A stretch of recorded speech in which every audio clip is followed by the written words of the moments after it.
Bom dia, Bruna.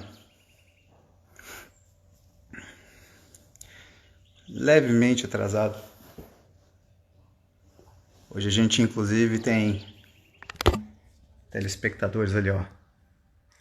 Não sei se vocês conseguem ver, é um macaquinho. Bom, vamos lá. Então, espero que estejam tendo um bom domingo. O assunto de hoje, ele é um pouco mais, talvez a gente possa chamar de light.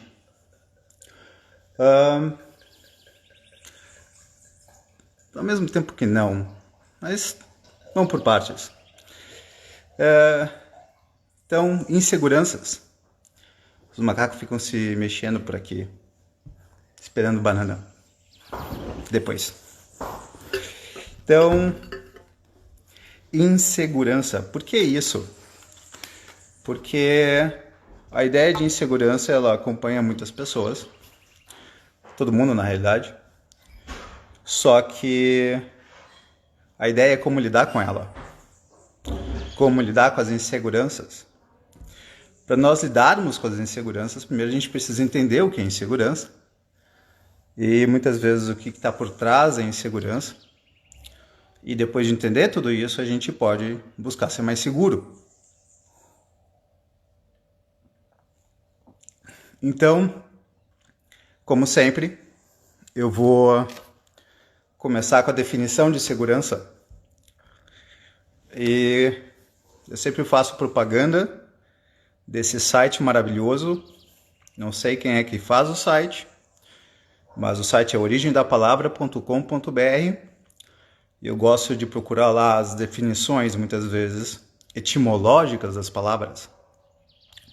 Então, segurança vem do latim securus, que significa tudo garantido. E é aqui que a gente está com um problema. Então, estaria tudo garantido, não preciso fazer coisa alguma, está tudo garantido. Está garantido que o meu casamento vai dar certo, está garantido que o meu empreendimento vai dar certo, está garantido que eu não vou ter problemas econômicos, está garantido. Então, segurança acaba sendo praticamente uma palavra que é uma metáfora para coisas que muitas vezes a gente propõe como busca, contudo, sendo muitas vezes impossível. Então, buscar segurança é isso, é buscar alguma coisa garantida. E por que muitas vezes as pessoas ficam inseguras, portanto? Porque elas buscam garantias onde não existem. E aí é onde a coisa complica. Se vocês estão ouvindo esse assobio, esse é o assobio do macaco. Sagui mais especificamente, eu acho. Então vamos começar com uma lista de ideias que geram insegurança. Uma delas é isso, buscar garantias onde não existem. E aí, claro, a pessoa sempre vai estar insegura porque ela vai tentar ter garantias com relação àquilo que não dá para ter garantias. Muitas coisas relacionadas a qualquer decisão no trabalho, muitas vezes, existem 3 conceitos de verdade, depois a gente até pode aprofundar isso. Mas uma das ideias é qual a melhor forma de fazer alguma coisa. Porque não vai ter a forma certa, não vai ter garantias. Eu sempre gostei muito da ideia de educação. E a educação grega tinha um conceito chamado agogê.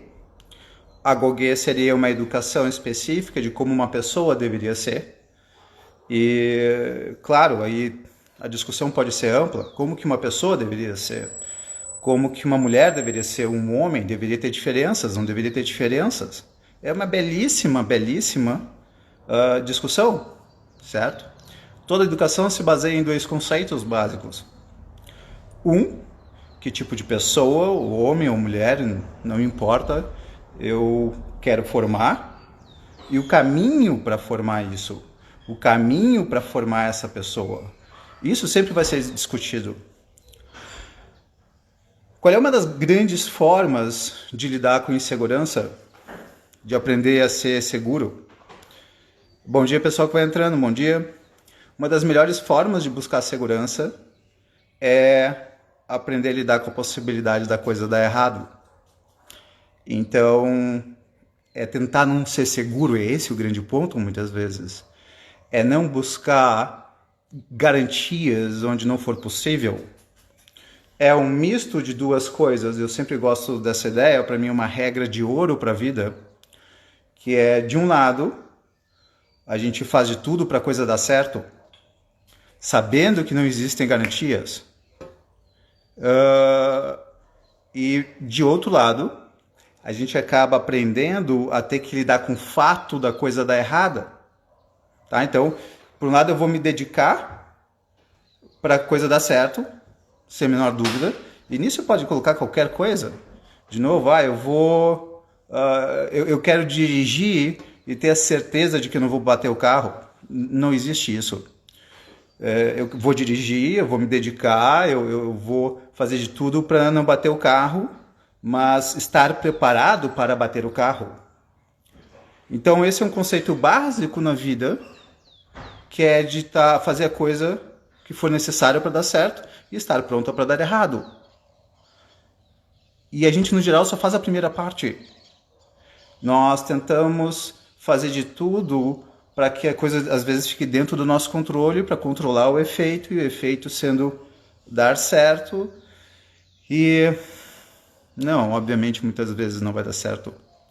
Então, a primeira parte é essa, tentar procurar segurança, garantias onde não existe. Garantias não existentes e muitas vezes que se referem ao futuro, e nada relacionado ao futuro é garantido. Quem é que ia pensar em janeiro que em março ia começar uma pandemia que ia mudar o dia a dia de todas as pessoas? A ideia de busca de garantias muitas vezes é um verdadeiro gasto de tempo, um gasto de vida. Pois bem, então essa é uma das causas de insegurança, buscar garantias onde não existem.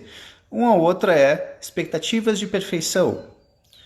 Então, muitas vezes as pessoas esperam fazer as coisas perfeitas, certo? Então, a palavra perfeito significa por inteiro, feito, então feito por inteiro. A perfeição é quando tu dizes que tu não consegue fazer mais coisa alguma para melhorar aquilo. Então, um livro perfeito, uma música perfeita, uma pessoa perfeita. A perfeição não é humana. A busca da perfeição é sempre desumana. A busca em se melhorar é outra coisa. Então, perfeccionismo no sentido de melhorar a si mesmo, ótimo, muito bem-vindo. O perfeccionismo no sentido de buscar a perfeição é impossível. Então, não vale nem a pena ser buscado. Então, esse é um conceito. O quanto que a pessoa se propõe a busca de algo perfeito e simplesmente não é possível. E por causa disso, ela vai ficar sempre insegura. Outra coisa que gera insegurança, e agora eu vou ter que falar um pouco de algumas coisas complicadas na educação moderna. As pessoas, muitos pais, estão dando excesso de proteção para os seus filhos. Então acontece um problema na escola. Eu sou da época que se acontecesse algum problema na escola e eu chegasse em casa e dissesse que aconteceu um problema na escola, a tendência é ser que eu ia ouvir algo do estilo: o que você fez de bobagem? Hoje, a criança chega em casa, o adolescente chega em casa e diz: deu um problema na escola, a pergunta acaba sendo: bom, quem na escola ou o que a escola fez com você de errado? Então agora eu vou proteger o filho de praticamente tudo que possa acontecer. Então, tudo certo, sem problema, isso acontece, Jarbas. Então, em grande parte, o quanto que as pessoas estão buscando proteger demais os seus filhos, e no processo de proteger demais os seus filhos, eles não conseguem lidar com as coisas na vida que não têm garantias. Passar na escola, bom, hoje infelizmente, às vezes é garantido que tu vai passar na escola mesmo sem ter a condição de passar daquele ano. Então, as pessoas muitas vezes buscam realmente proteger seus filhos num tal nível que os filhos não conseguem mais lidar com muitas vezes as dificuldades da vida, as adversidades da vida. E eu estou falando que isso já está acontecendo mais ou menos, dá para eu dizer que começou a se falar sobre isso mais ou menos na década de 70, aprofundado na década de 90, então tu vais ver isso com uma certa frequência até o pessoal de 25 anos. A busca de alguém que a proteja. A regra nesse sentido seria mais ou menos assim: aquilo que a criança conseguir fazer sozinha, que a criança faça sozinha, sem ajuda do pai ou da mãe ou de quem quer que seja, e só naquilo que a criança não puder fazer sozinha, aí que ela receba ajuda. É como se as pessoas precisassem fazer uma coisa que hoje em dia é praticamente o oposto que se propõe, que é aprender a exigir mais dos filhos. Entre exigir de mais e de menos, eu sou sempre a favor de exigir de mais, porque é mais fácil no consultório tu dizer isso para uma pessoa se acalmar, uma pessoa ficar mais tranquila, ou estudar um pouco menos, ou se esforçar um pouco menos. É mais fácil fazer isso do que dizer para uma pessoa que está acostumada a não se esforçar, dizer para ela, olha, tu vai ter que começar a te esforçar, certo? Então, claro que esse é sempre um problema, essa sempre vai ser uma das maiores dificuldades de qualquer pai, uma das maiores dificuldades de qualquer mãe, que é até onde exigir. De mais está sendo, de menos, e isso vai ser algo que vai ter que fazer diariamente. Mas uma coisa é certa, excesso de proteção gera muita insegurança sobre o mundo. A pessoa começa a achar que ela não é capaz de enfrentar coisa alguma, ela não foi preparada para enfrentar coisa alguma, e em grande parte é verdade. Então, muitas vezes, a comparação que eu faço é como se a pessoa vai crescendo, só que na realidade ela foi crescendo tão protegidamente, tão dentro de uma redoma, que o efeito acaba sendo que ela não consegue lidar com as dores da vida. E em grande parte, insegurança é isso. É a busca de garantia com relação a alguma coisa para não lidar com as dores da vida. E as pessoas não estão sendo preparadas para lidarem com as dores da vida. E não adianta. Eu me lembro que estava tendo uma discussão na faculdade, psicologia, PUC, isso que eu vou falar para vocês é de 99 ou 2000. A discussão era tentar fazer uma comunidade em que não existisse dores.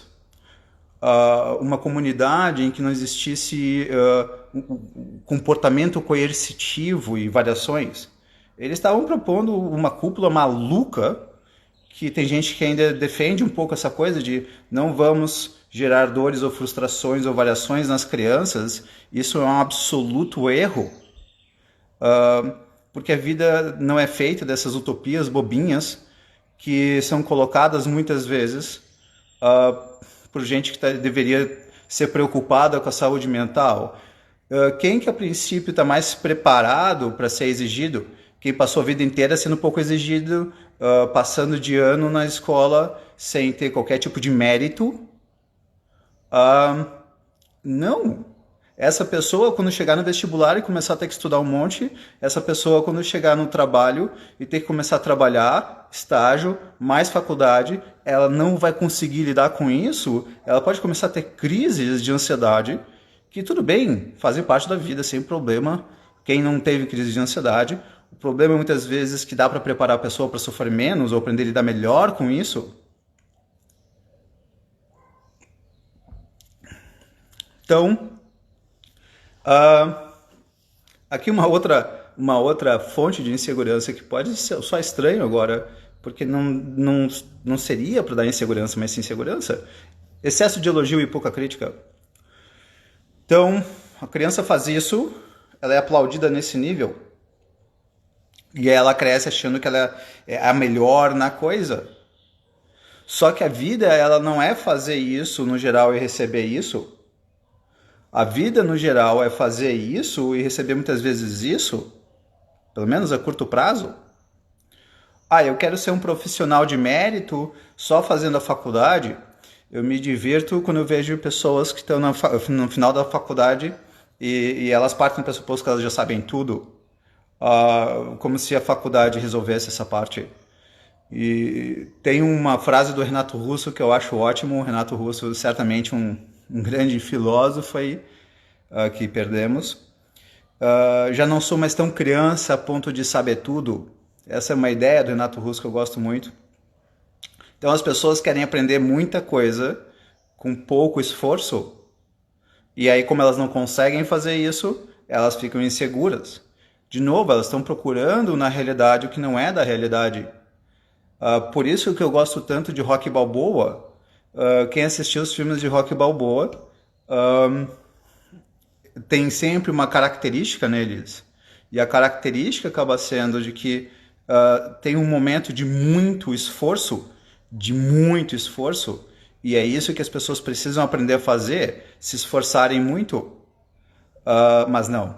Elas querem estudar pouco e já está preparada para uma prova difícil, elas querem trabalhar pouco, muitas vezes, e já está recebendo as coisas, elas querem plantar uma semente hoje e está colhendo amanhã um fruto, é o imediatismo. Mas, de novo, é uma questão que gera insegurança, porque é busca de garantia, é a busca de uma certeza naquilo que não é passível de ser verdade.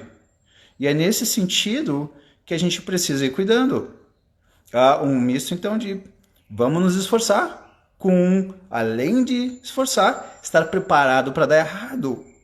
O que, por um lado, é péssimo, ok. Quem é que gosta de pensar, pô, eu vou casar?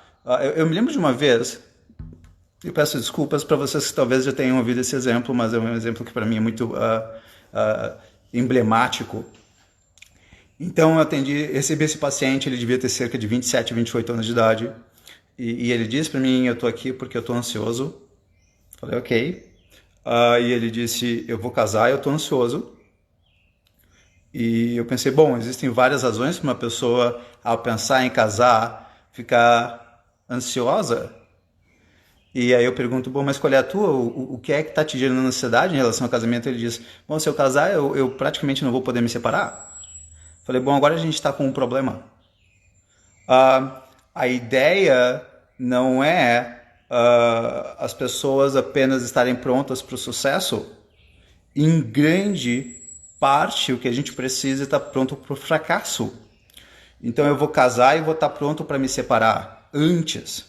Então a terapia com esse paciente foi, vamos preparar, vamos criar a possibilidade de aprender a lidar com a separação, e aí quando você souber lidar com a separação, você vai conseguir casar.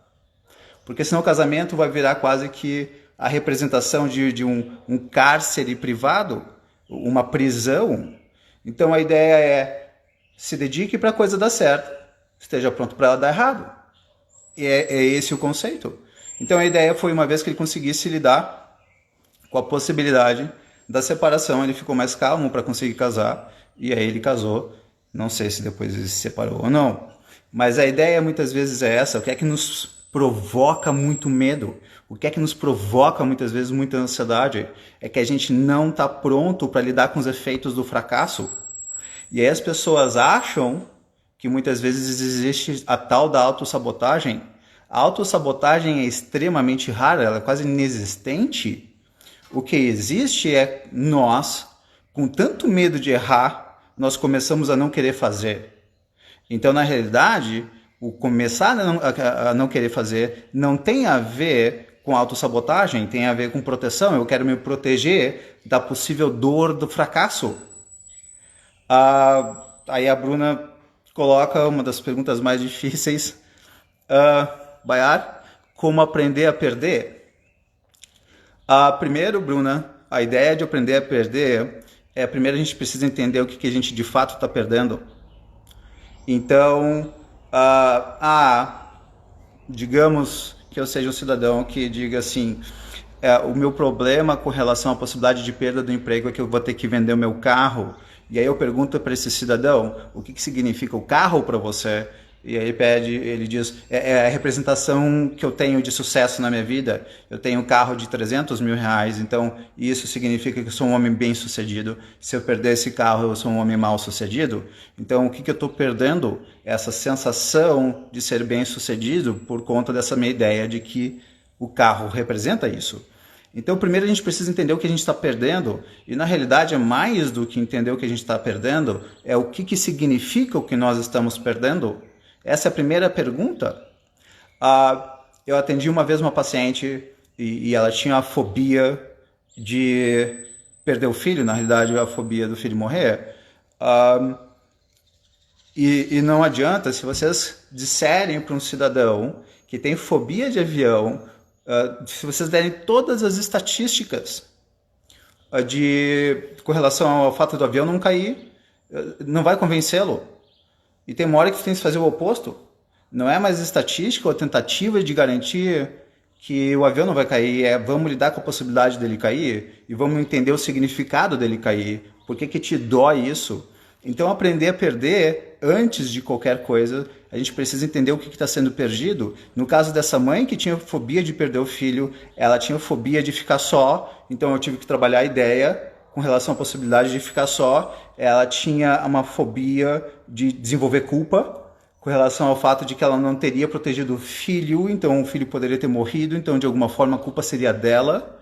Então eu tive que trabalhar essas duas ideias básicas. Tinham outros aspectos, mas essas foram as duas mais importantes. Então a questão é que tu não trabalharias exatamente a perda da coisa, mas sim a perda do que a coisa significava ou significa, tá? Então eu tenho medo de perder meu emprego. O que significa? O que é que vem com a perda do emprego? Eu tenho medo de perder meu casamento. Eu tenho medo de perder uma competição. O que significa perder?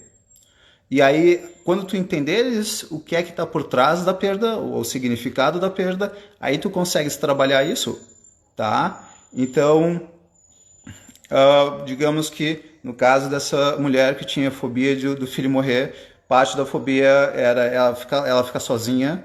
Então, sendo essa fobia por trás do medo de perder o filho, eu comecei a trabalhar a ideia de como aprender a viver bem sozinho.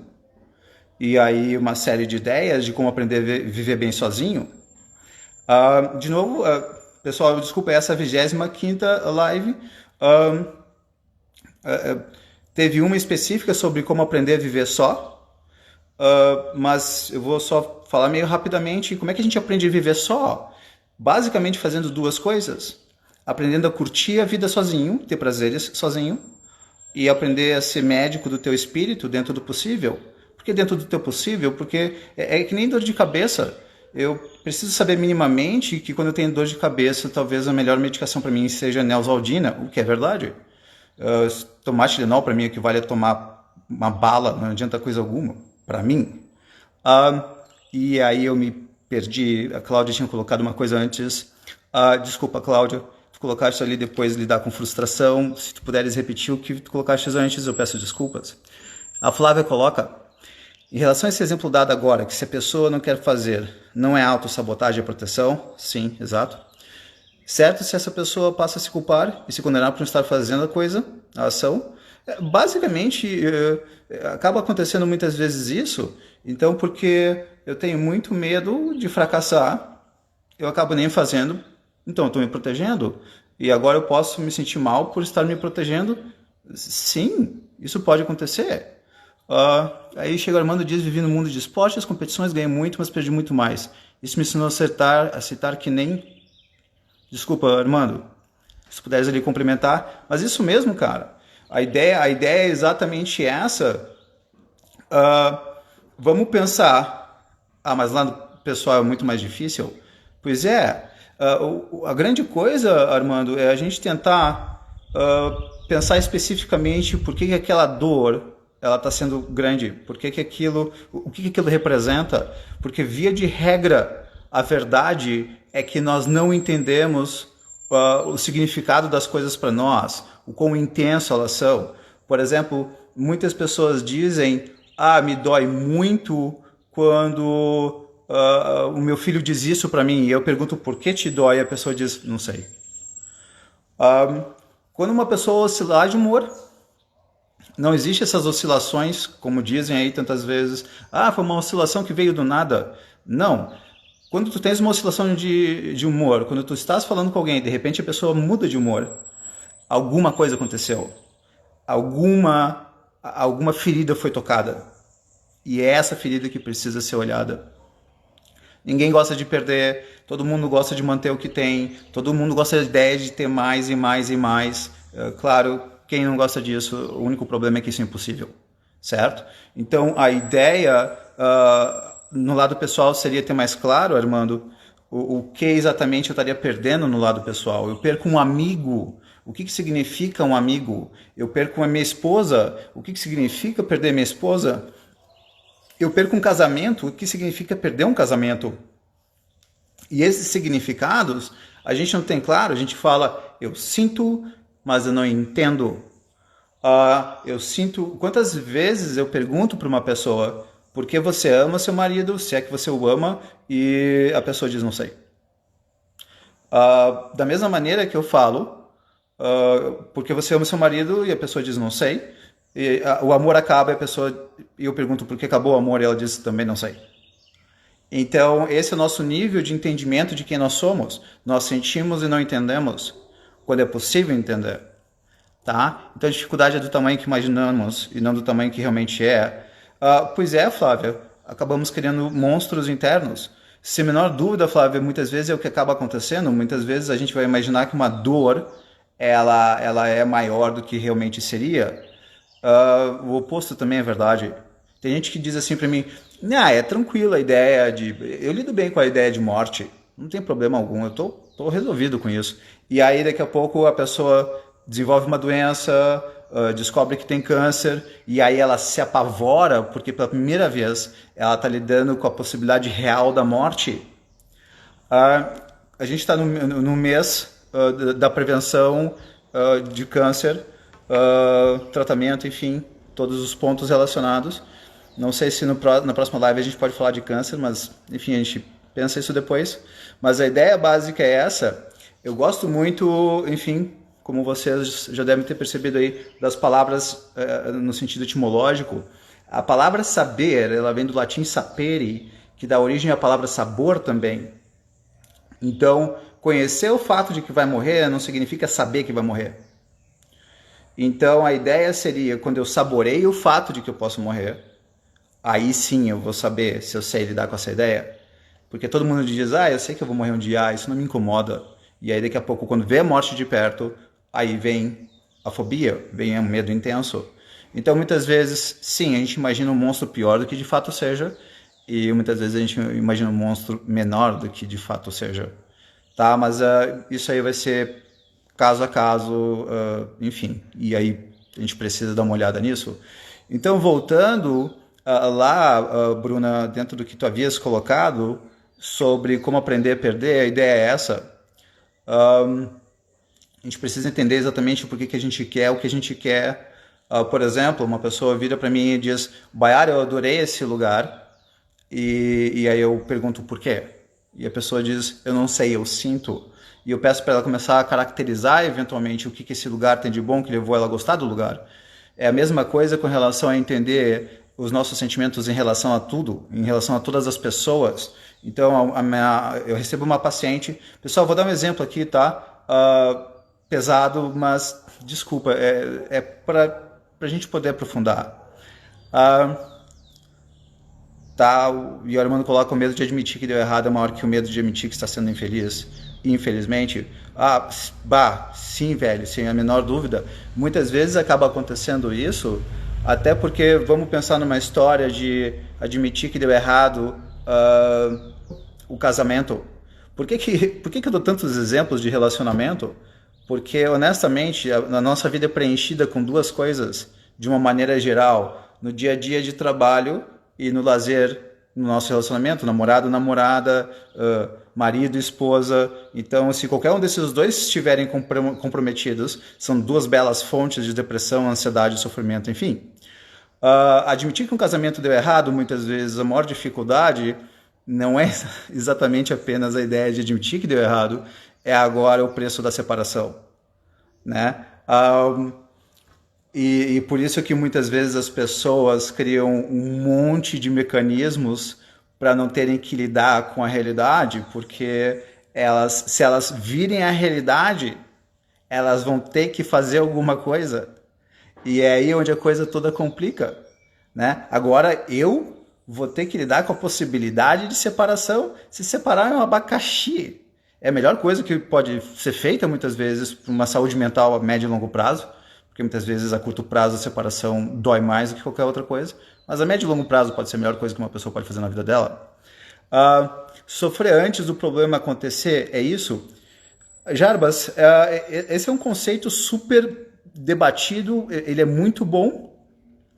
Eu vou te responder com uma ideia de Sêneca, em que ele coloca mais ou menos assim: o sábio nunca é surpreendido pela vida, porque ele já pensou em todos os problemas que a vida poderia dar, e de alguma forma, como chega esse problema, ele diz, é a vida, certo?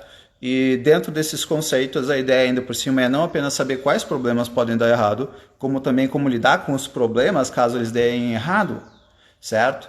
Então, eu não vou ser surpreendido com a possibilidade de ter uma doença potencialmente letal. Eu não vou ser surpreendido ao ser traído por um amigo, por uma amiga.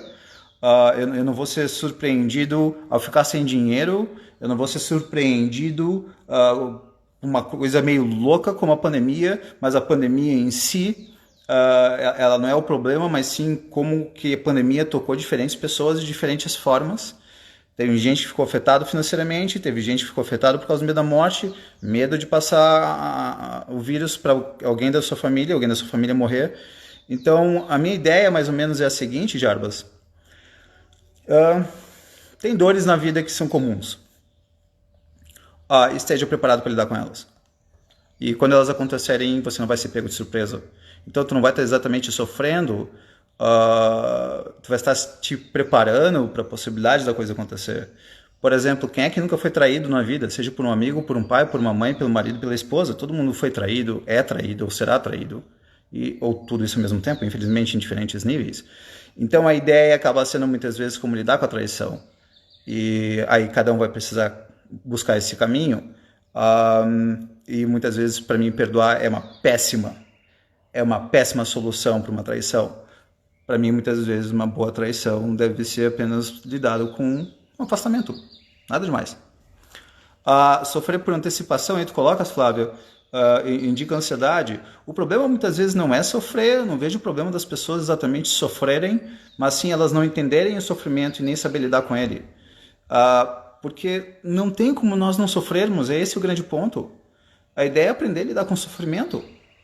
E é por isso que as pessoas muitas vezes procuram coisas perfeitas, é por isso que elas procuram muitas vezes um casamento perfeito, ou fazer um trabalho perfeito, porque elas não querem lidar com o fato de não ser perfeito. Às vezes elas não querem lidar com crítica, então elas buscam a perfeição. Elas não querem lidar com a perda do emprego, então elas buscam a perfeição. O perfeccionismo nada mais é, muitas vezes, do que o efeito do medo. Então a ideia acaba sendo muitas vezes lidar com essa real possibilidade de acontecer aquilo que nós mais tememos. Quando a gente consegue fazer isso, a vida não nos surpreende mais. E aí a Flávia coloca: estou percebendo no trabalho a dificuldade de pós-pandemia, o medo de... Desculpa, eu não entendi exatamente ali, Flávia. Passar álcool várias vezes na mão e nas mesas, pedir desculpas por não poder abraçar, tá bizarro. Olha, Flávia, bizarro eu acho a palavra mais adequada, tá? Cumprimentar o colega. Ok, obrigado, Flávio. Pois é. Olha, o nome para essa época bizarra eu acho um nome bastante adequado. E eu não acredito, por exemplo, de maneira alguma, que a vacina vai vir em breve. As pessoas estão correlacionando o fim da pandemia com a vacina. Acho difícil conseguir uma vacina, sei lá, em 2 anos, 3 anos. Então, se a gente pensar nesses termos, a ideia é, seja lá o que vocês forem fazer na vida, não esperem a pandemia acabar. Eu não acho que ela vai acabar em 2020 e se der bobeira nem em 2021. Vai melhorar os medicamentos, os protocolos para trabalhar com o pessoal que está com Covid. Então, como lidar com todo esse momento bizarro, aí vai ser de cada um. E sim, a ideia muitas vezes acaba sendo a gente sair da postura de o que eu tenho que fazer para as coisas não darem errado. De novo, eu defendo essa postura. Eu defendo a postura de vamos lutar para as coisas darem certo, vamos lutar para todos os nossos empreendimentos darem certo, vamos lutar para nossa amizade dar certo, vamos lutar para o casamento dar certo, para a educação do filho dar certo, para a educação da filha dar certo, vamos lutar para tudo dar certo. E do outro lado, vamos fazer essa parte que a gente não quer fazer, que é preparar para dar errado. E essa parte de não se preparar para dar errado, esse em grande parte é um dos maiores problemas. Muitas vezes escolher a diferença entre fobia e medo. Fobia é quando tu não consegues lidar com a possibilidade de alguma coisa dar errado. Quando tu consegues lidar bem com isso, essa fobia vira medo. Simples assim, difícil assim, tá? Então, ainda dentro do conceito dessa busca do que seria a segurança, que seria essa ideia de ter alguma coisa garantida, e outra coisa que gera insegurança.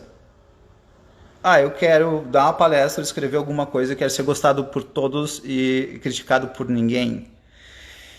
Essa expectativa gera insegurança sempre, porque na realidade, de novo, a pessoa está tentando se garantir, ela está tentando se segurar naquilo que é impossível. Quando alguém vira para mim e diz, Bayar, eu estou com medo de me separar, porque eu acho que todo mundo vai dizer que eu sou um grande sacana, e eu brinco e digo sim. As pessoas brincam, elas têm medo dessa coisa, né? Eu vou ser sacana se eu me separar, e sim, a pessoa que decide se separar é sacana. Mas muitas vezes as pessoas esquecem de se perguntar, bom, se a princípio a pessoa resolveu se separar é porque estava ruim. Então, pelo menos do ponto de vista dessa pessoa que resolveu se separar, ela simplesmente finalizou uma coisa ruim. Então, tomadas as devidas proporções, as separações deveriam ser comemoradas. Acabou uma coisa ruim. Claro, saber lidar com a separação é outra coisa, mas não deixa de ser. Então, a grande coisa, muitas vezes, acaba sendo estar preparado para esses pontos da vida. Então, querer ser gostado por todos. Eu vejo muitas pessoas que têm fobia de falar em público. Tem gente que diz assim, eu vou fazer um curso de oratória porque eu não sei falar em público, e eu ouço a pessoa por 20 minutos e ela sabe se expressar muito bem, ela é muito eloquente. Então ela não tem problema de oratória, só que quando ela vai falar em frente ao público, ela trava. O problema dela não é a oratória, o problema dela é lidar com eventuais críticas, caras feias, risadinhas. Então a gente precisa aprender a fazer o quê? A ser desprezado, a ser menosprezado. Essa é uma das grandes aprendizagens da vida.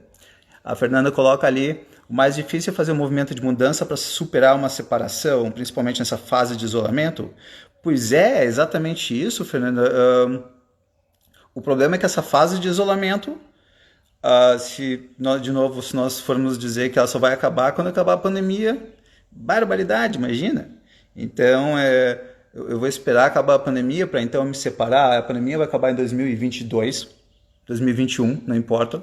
Metade de 2021, também não importa. Então, pelos próximos 9 meses, a gente vai ser torturado diariamente num relacionamento ruim. Não me parece uma boa ideia. Então, o que a gente pode tentar fazer? Claro, a gente pode tentar se distrair, tomar analgésicos, tomar antidepressivos, calmantes, beber todos os dias para não ter que lidar com os problemas. Vamos só falar de futebol, vamos só falar de outras coisas, menos de nós dois. Então, as pessoas muitas vezes fazem isso, tá? Então, são estratégias que as pessoas usam para não ter que olhar para os seus problemas, porque os nossos problemas só doem quando a gente pensa sobre eles. Por isso que muitas vezes as pessoas ficam procurando o tempo inteiro distrações. Tem casais que só se mantêm juntos porque tem tanta vida social que eles nunca ficam juntos. Então, eu me lembro que eu conheci uma pessoa e ela tinha vários irmãos, e esses vários irmãos tinham vários esposos e esposas. Então, quando chegava o final de semana, sábado e domingo, era um evento social, sempre de pelo menos 10, 15, 20 pessoas. Então, o marido e a esposa nunca estavam juntos sozinhos. Eles estavam sempre acompanhados de várias pessoas. E era isso que mantinha o casamento. Porque o que é um bom casamento? É quando as duas pessoas gostam de ficar muitas vezes juntas, e apenas elas duas, mais ninguém, para não atrapalhar, para não, enfim, distrair. Então a ideia muitas vezes é que a gente está se distraindo, ou seja, se defendendo ou evitando uma dor, e sem a menor dúvida a gente faz isso com uma certa frequência. Mas aí eu proporia, Fernanda, que tu desenvolvesse um medo, não fobia, medo. O medo que eu tenho, e é o medo real que eu tenho, que é o medo de chegar no final da vida, aí eu olho para trás na minha vida e falo, vivi mal, desperdicei a minha vida. Esse é o único medo real que eu tenho, fora de cobra, enfim. Mas a ideia acaba sendo de que eu, lendo Sêneca, uma das ideias que me veio muito forte foi trocar a palavra tempo por vida. E ele não diz dessa forma, mas ele claramente trata dessa forma. Então agora eu vou entender que tempo é vida. E que a única coisa que tu não consegues consertar é o tempo desperdiçado. A vida desperdiçada. Então essa é a única coisa que tu não consegue tratar em terapia. Tá? Então, quer dizer, não que tu não consiga tratar, mas muitas vezes tu vai ter que dizer sim por medo de lidar com a separação. Você continuou casada com uma pessoa que no fundo você não gostava. Então, eu sempre penso em vida. Quanto de vida isso vai me tomar? Aí a Flávia coloca bebidas, amigos e festas em excesso. Essas são formas de distrações. Sem a menor dúvida, Flávia. As pessoas se distraem das mais diferentes formas. Eu já vi pessoas não se separarem porque elas trabalham bastante. Porque se elas trabalhassem pouco e tivessem muito convívio com... Desculpa, é só para mostrar uma coisa que eu me orgulho. De novo, o macaquinho ali, ó. Ele tá comendo maçã. Desculpa, é apenas um momento de orgulho. Então, a ideia em relação a isso é que as pessoas, de fato, muitas vezes vão se distrair trabalhando demais, às vezes querendo se preocupar demais com alguma coisa, com algum filho, alguma filha, acaba tendo essa finalidade. Então, é muito importante nós entendermos isso, o quanto que a gente está fugindo de nós mesmos. Eu já conheci pessoas que... Tem uma pessoa que eu conheço, e a gente estava marcando de bater um papo. E aí ele vira para mim e diz: Bar, a gente pode bater um papo, mas eu não quero falar do meu casamento. Essa era a prerrogativa, essa era a condição. Obrigado, pessoal, que vai curtindo a live, vai curtindo as reflexões, vamos tocando junto. Então, a questão é essa: o quanto que nós geramos expectativas irreais e desumanas para nós mesmos e sofremos com isso. Então, buscando muitas vezes uma segurança onde ela não existe. São várias. Querer ser gostado por todos, querer ser criticado por ninguém. Qual é a maior regra na vida com relação à crítica? Que você vai receber muito mais críticas do que elogios. E muitas vezes os elogios, sim, nada mais vão ser do que adulações, nada mais vão ser do que apenas uma forma de tentar manipular ou seduzir. E aqui vem o próximo que eu acho divertidíssimo, que é querer ser bonzinho. Eu adoro pessoas boazinhas. Querer ser bonzinho para não ter que lidar com as implicações de não sê-lo. Pois é, vamos entender um pouco isso. Pode soar estranho, mas pessoas boazinhas, muitas vezes elas são boazinhas apenas por uma razão específica. Elas têm medo de não serem boazinhas. A princípio, Sócrates, ele disse a seguinte frase: quer conhecer alguém? Dê poder a ele. Vamos inverter essa frase. Não é inverter, mas é só lê-la de uma outra forma. Quer conhecer alguém? Tire os medos dessa pessoa. Quais são os medos dela? E muitas vezes o que leva uma pessoa a ser boazinha é o medo de dizer não, porque se ela disser não, ela vai acabar não sendo gostada, então ela tem medo de não ser gostada, então ela se preocupa em ser boazinha e fazer tudo que a outra pessoa pede.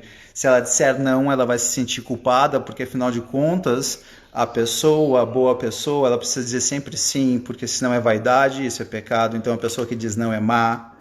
Então muitas vezes os bonzinhos são bonzinhos apenas por uma questão de medo.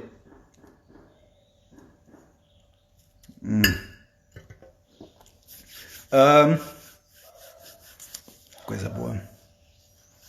Então a ideia muitas vezes é o quanto que as nossas inseguranças vão gerando outros problemas na vida, tá? Então, ainda, vamos pensar nos efeitos comuns da insegurança, tem pessoas que então não vão ser bem-sucedidas profissionalmente porque elas têm medo de se darem mal.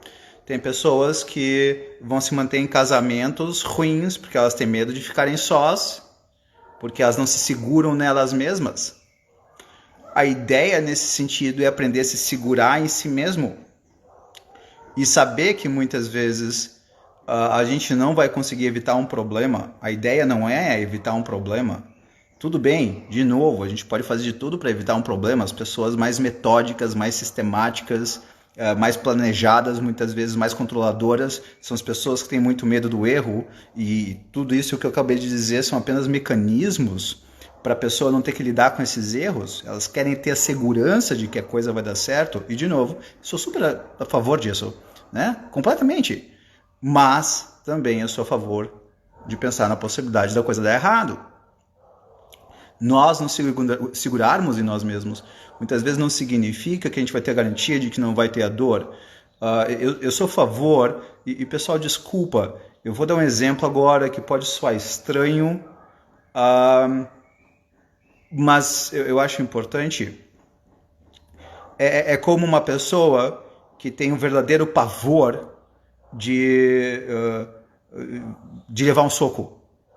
Eu vou propor que a pessoa vá fazer algum tipo de luta e ela toma um soco de luva e ela vai descobrir que ela não morre. Ela vai descobrir que pode doer. Ela vai descobrir que as coisas podem doer, mas que elas vão descobrir também que elas sobrevivem. E eu sou a favor de ensinar as pessoas a, mais do que vencerem na vida, aprenderem também a fracassar na vida. Porque quem não souber fracassar, a tendência aqui de uma maneira geral... Bem lembrado, Armando. Esse filme é genial. O tratamento de choque, o não saber dizer não. Sim, aquele filme é divertidíssimo, né? Então a ideia é aprender a fracassar. É tão importante quanto aprender a ser desprezado, aprender a ser menosprezado e por aí vai. E a Fernanda coloca: o que fazer quando você se separa e não tem pessoas para sair? Pois quando era casada só saía com o marido. Fernanda, ótima pergunta. Quando eu tinha 19 anos de idade, mais ou menos, eu tinha acabado de voltar dos Estados Unidos e eu não tinha nenhum amigo, eu fui morar longe, eu acabei ficando sozinho por muito tempo e isso durou em diferentes momentos da minha vida. Eu comecei a ter que fazer uma coisa, não porque eu achei bonitinho, mas porque para mim era necessário. Eu comecei a aprender a fazer tudo que eu fazia com as pessoas sozinho. Então, eu comecei aos restaurantes sozinho. Eu comecei a ir a bar sozinho. Eu comecei a ir a cinema sozinho. Eu comecei a fazer praticamente tudo que eu fazia sozinho, com alguém, com os meus amigos, eu aprendi a fazer sozinho. E aí eu aprendi a fazer ainda outras coisas. Eu comecei a buscar atividades solitárias. Eu fui aprender a desenhar, eu fui aprender a pintar, eu fui aprender a cozinhar. Então aprender a ter atividade sozinho, aprender a ter prazeres sozinho é muito importante. E dessa mesma forma, aquilo que estiver doendo muito, aquilo que for muito difícil, tu buscares ajuda. E aí não num amigo, afinal de contas está sozinho, mas sim, eventualmente, num profissional. No caso, eu busquei nos livros de filosofia. Porque... como diria meu avô, todos os sofrimentos que alguém tiver na vida, algum filósofo já teve e já passou por isso, já escreveu bem sobre como lidar com isso. Então, esse é um aspecto. E a outra ideia que eu te proporia, Fernanda, com relação à separação e ficar sozinha, é tu desenvolveres, tu buscares atividades semanais que impliquem em convívio social. E frequentes, tá? Por exemplo, vamos pensar numa coisa ali, por exemplo, um curso de sommelier, para quem gosta de vinho, eu adoro vinho. Então, digamos que tem um curso de sommelier, não um curso de 2 semanas, mas um curso, de repente, de, 2 meses ou 3 meses. Quando que a gente tem muitos amigos, Fernando? Na primeira época na escola, bom, para quem não passou bullying, ou variações desse tom, e depois da escola vem a faculdade, que é quando a gente vai ter muitos amigos, em grande parte facilitado pela relação no dia a dia. Então, a frequência social gera essas amizades. Então, tenta buscar uma frequência social, tá? Flávia, desculpa brincar ali contigo, tu disseste, nós somos a nossa melhor companhia. Eu vou brincar contigo um pouco agora, tá? E se eu não me engano foi Nietzsche que disse, falar a verdade, não sei se foi Nietzsche ou Sêneca, não fique sozinho porque você estará em má companhia. E muitas pessoas são más companhias para si mesmo, eu gostaria que elas não fossem, mas elas são. Vamos pensar, por exemplo, no conceito de aquela frase, né? Ruim casado, antes só do que mal acompanhado. Pronto, antes só do que mal acompanhado é a frase. Quando na realidade, para muitas pessoas ficam assim, ruim casado, pior separado, então eu continuo casado. Até porque eu sou uma péssima companhia para mim mesmo. Tá? Então, várias pessoas são péssimas companhias para si mesmas. Quando dizem, por exemplo, aquela frase, mente vazia, oficina do diabo, isso é uma bobagem sem fim. Tem nada a ver com isso, certo? Não é mente vazia, oficina do diabo. Mente vazia, primeiro que ela não está vazia, senão estaria em relaxamento. Na realidade, mente vazia é uma mente sem distrações. Vamos tentar traduzir isso. Uma mente sem distrações é a oficina do diabo. Porque uma mente sem distrações muitas vezes vai te levar a tocar nos teus pontos doloridos. Os nossos pontos doloridos, muitas vezes, eles vêm à noite quando as luzes se apagam. E tu não te distrai mais. Então, tu vais dormir, tu apagas as luzes e agora tu não consegue mais dormir. E tu estavas exausto. Mas não consegue mais dormir porque tu começas a pensar nas dores. Porque é nosso normal, quais são as coisas que mais passam na nossa mente? Dores e prazeres. E uma das coisas que acontece quando a gente vai dormir é justamente pensar nas nossas dores. Então, quanto mais a gente pensa nas nossas dores, nesse momento em particular, mais nós estamos na nossa própria companhia e pior nós vamos ficando. Então, literalmente, muitas vezes a questão, se eu não me engano, é uma frase de Bertrand Russell, tenho quase certeza que é dele, que diz mais ou menos assim: a única coisa que nos consola de nossas misérias é o divertimento, porém é a maior de nossas misérias, pois nos impede de pensar em nós mesmos. E nesse sentido, quando a gente vai dormir, o divertimento ele acaba. Bom, não é à toa que hoje em dia, obviamente, tem medicações, tem pessoas que se não beberem não conseguem dormir, se não tomarem Stilnox, se não tomarem Rivotril, se não tomarem sei lá o que, eles não conseguem dormir, porque com a escuridão vem o verdadeiro espelho da alma. Desculpa, um momento poético. Mas é isso. Né? Na escuridão, a gente não se distrai de nós mesmos. Muitas vezes é na escuridão que a gente se encontra. O que é que realmente está passando na minha mente? O que é que realmente está me incomodando? E é ali que a gente vai se encontrar. Pessoas que ficam se distraindo com tudo o tempo inteiro não vão se encontrar nunca. Quando é que nós nos encontramos? Olhando no espelho? Não, isso tu encontras o teu corpo, não a tua alma, não o teu espírito. A tua alma ou o teu espírito tu encontras quando tu não está pensando não está se distraindo com um filme ou com uma música. Não, é quando tu estás te perguntando como é que está a tua vida. Eu proponho que as pessoas elas tratem as suas vidas como empresas. Eu sempre proponho essa ideia para grandes empresários, para pessoas bastante bem-sucedidas nas suas empresas. Eu proponho que, se você fosse cuidar da sua vida como você cuida da sua empresa, o que você faria? E uma empresa, na realidade, se baseia praticamente numa ideia apenas, uma única ideia. Entrar mais do dinheiro do que sai, certo? Então, a grande coisa, muitas vezes na vida, é nós vermos isso. Meu casamento tem mais coisas boas ou mais coisas ruins? O meu trabalho tem mais coisas boas ou mais coisas ruins? Como é que eu posso diminuir as ruins? Como é que eu posso aumentar as boas? Esse é o conceito de uma empresa e esse é o conceito do viver bem.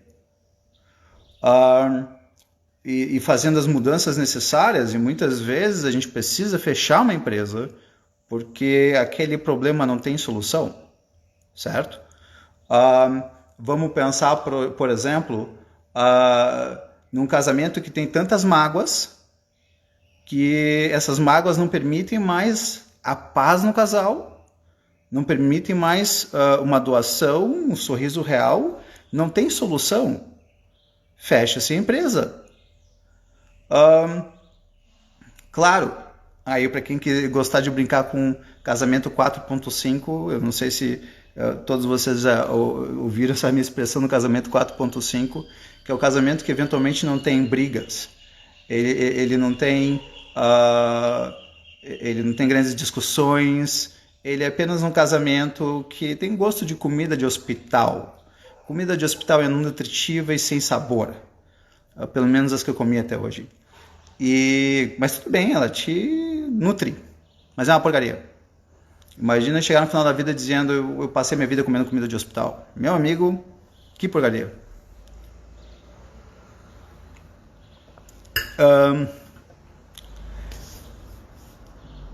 Boa, Flávia, aí sim. Então, viver em sábias companhias é importantíssimo. Eu comentei isso um pouco na live da semana passada, mas a ideia de tu teres uma companhia de uma pessoa que tu sentas e tu tomas vinho e que quando tu levantas 1, 2, 3, 6 horas depois, a impressão que dá é que tu alimentaste a tua alma com vinho e também com a conversa e sim, né? Então a gente também pode pensar nessa coisa de como nos tornarmos mais sábios. E aí sempre penso nisso, o que é mais nocivo para mim. Desculpa, eu não vi quem disse isso, mas sem a menor dúvida, o que é mais nocivo o conceito é sempre o mesmo. Vamos pensar nas nossas decisões, nas nossas situações, e pensando sempre na relação custo-benefício, prós e contras, a curto, médio e longo prazo, certo? Então, se eu continuar fazendo o que eu estou fazendo, quais os custos e benefícios a curto, médio e longo prazo, né? Qual o nível de nocividade? Eu acho por um lado engraçado que muitas vezes entra assim, o que é eu me lembro de uma paciente, ela virou para mim e disse, Bayar, meu casamento melhorou. E eu olhei e falei, sei, de que maneira? Ela falou, a gente não tá mais brigando. Falei, tá.